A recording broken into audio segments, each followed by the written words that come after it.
क्या हो अगर मैं कहूं कि जिस भगवान शिव को हम सनातन का मूल मानते हैं, उनके सबसे बड़े प्रतीक त्रिशूल, नंदी और विष पीने की कहानी, इनका जन्म भारत में नहीं हुआ?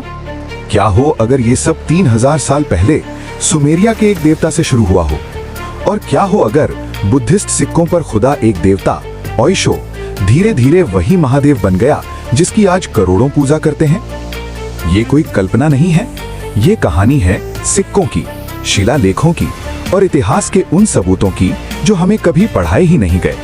अगर आप सच जानना चाहते हैं तो अंत तक देखिए, क्योंकि इसके बाद शिव को आप पहले जैसा कभी नहीं देख पाएंगे। जब हम भगवान शिव के बारे में सोचते हैं तो एक बहुत ही जानी पहचानी तस्वीर हमारी आंखों के सामने आती है। जटाओं वाला एक योगी, हाथ में त्रिशूल, गले में सर्प और साथ में उनका वाहन नंदी बैल। एक ऐसी शक्तिशाली छवि जिसकी जड़ें हमें हजारों साल पुरानी और पूरी तरह से भारतीय लगती हैं।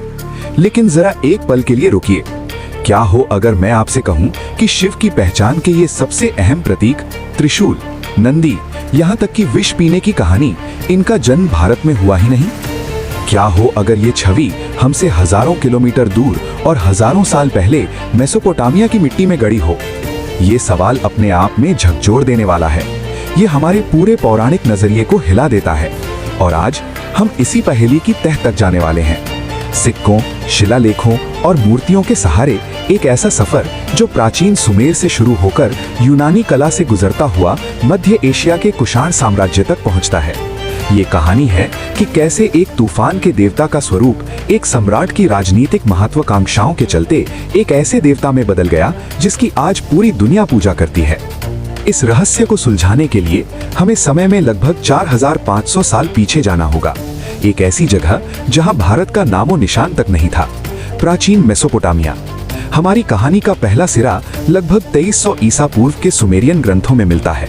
वहां एक तूफान और मौसम के देवता का उल्लेख है जिसका नाम था उइशु। ये नाम बहुत महत्वपूर्ण है क्योंकि यही नाम आगे चलकर एक नए रूप में हमारे सामने आने वाला है। अब सवाल ये है कि उइशु में ऐसा क्या खास था जो आज हमारे लिए इतना जरूरी हो जाता है? खास ये था कि उसके जो गुण बताए गए हैं वो आज हमें बहुत ज्यादा जाने पहचाने लगते हैं। सबसे पहला, वो अपने हाथ में 3 शूल वाला एक वज्र रखता था जो बिजली का प्रतीक था। ये कला के इतिहास में त्रिशूल का सबसे पुराना चित्रण है जो आज तक मिला है। 3 शूल वाला वज्र मतलब त्रिशूल 2300 ईसा पूर्व में। दूसरा, वो एक सींग वाले ताकतवर बैल की सवारी करता था। ग्रंथों में लिखा है कि उसका बैल इतना शक्तिशाली था कि पहाड़ों में भी सींग मारकर छेद कर सकता था। तीसरा, एक कहानी मिलती है कि उसने सृष्टि को बचाने के लिए अराजकता के सागर से निकले विष को पी लिया।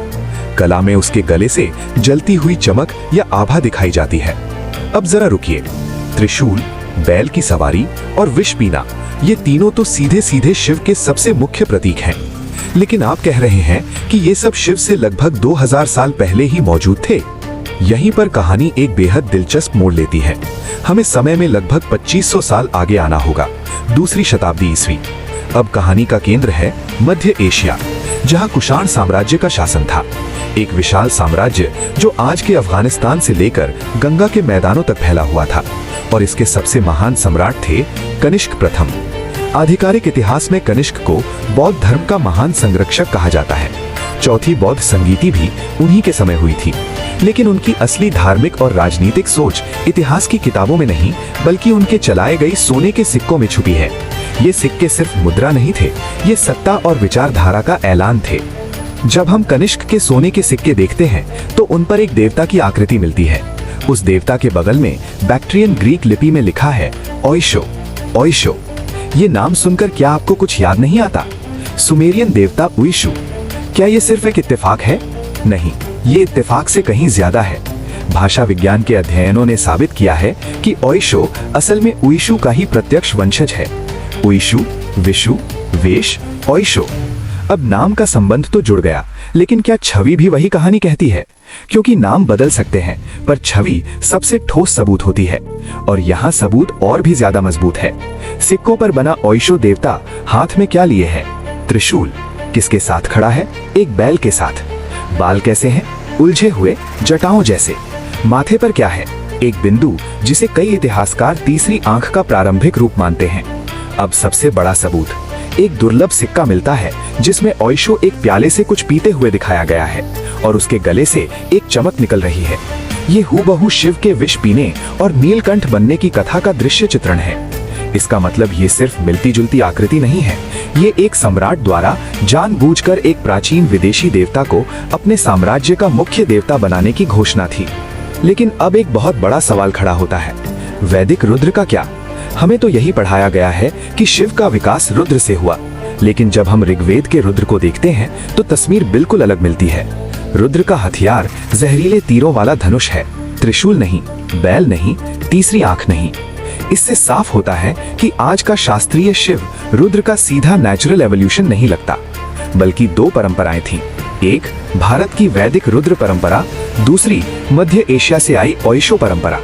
और ओइशो की छवि इतनी शक्तिशाली थी कि उसने रुद्र के स्वरूप पर खुद को स्थापित कर लिया। इसके बाद कहानी में बौद्ध धर्म प्रवेश करता है, महायान बौद्ध धर्म, जो आम जनता तक पहुंचना चाहता था और जनता को जोड़ने का सबसे आसान तरीका था उन देवताओं को अपनाना जिन्हें लोग पहले से जानते थे। इसी भूमिका में ओइशो बौद्ध धर्म में प्रवेश करता है। गांधार और मथुरा की कला में वही त्रिशूल, वही बैल, वही जटाएं, लेकिन अब उसे कहा जाता है महादेव। महादेव यहाँ हिंदू शिव नहीं बल्कि महान रक्षक देवता की उपाधि है। मथुरा से मिले एक शिलालेख में ब्रह्मी लिपि में साफ लिखा है महादेव, और आगे लिखा है सर्वसत्वा नाम हित सुखाय।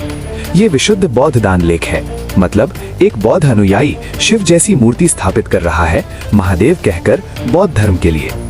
इसके बाद सदियों तक ये देवता बौद्ध रक्षक के रूप में पूजे गए। फिर आया बौद्ध धर्म का पतन और पौराणिक हिंदू धर्म का पुनरुत्थान। मंदिर वही रहे, मूर्तियां वही रहीं, बस कहानी बदल गई।